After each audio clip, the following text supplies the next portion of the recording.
अपार उत्साह है और अटूट विश्वास है। देश के सैनिकों के सम्मान में यह यात्रा पूरे देश में निकल रही है। 22 अप्रैल को जो कुछ हुआ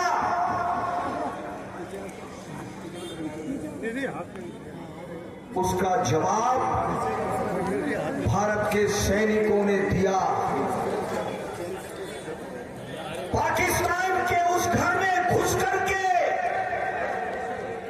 जिन माताओं के सिंदूर को मिटाने का काम किया, हमारे भारत के सैनिकों ने उनको मिटाने का काम किया।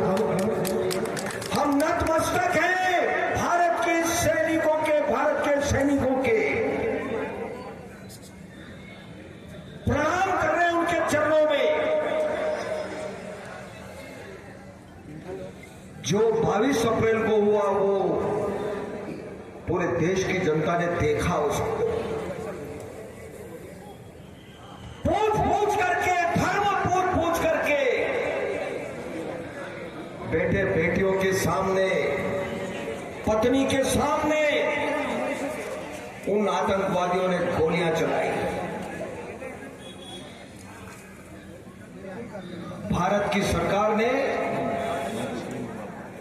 देश के यशस्वी प्रधानमंत्री जी ने हमारी तीनों सेनाओं को छूट दी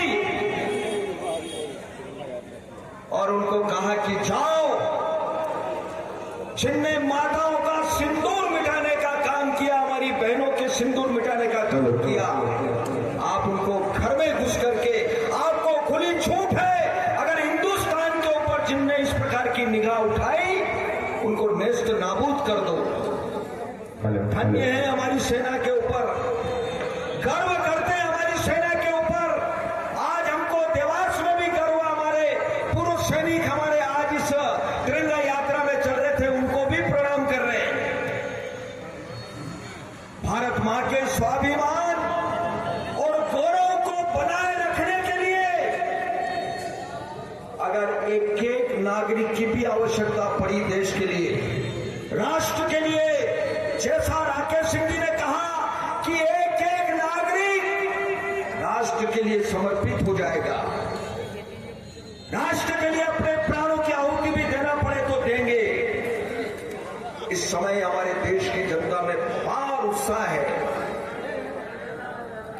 बंधुओं, एक एक बच्चे के मन में राष्ट्रभक्ति है।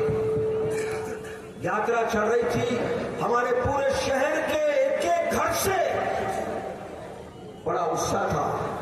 मैं इस तिरंगा यात्रा में आप सभी राष्ट्रभक्तों का बहुत अभिनंदन और स्वागत करता हूं और एक बार भारत के सेना के सम्मान में जोरदार नारा लगाएंगे, हमारे भारत के सैनिकों की, भारत के सैनिकों की, और उन सब सैनिकों के चरणों में नमन करते हुए, प्रणाम करते हुए मैं एक बार जोर से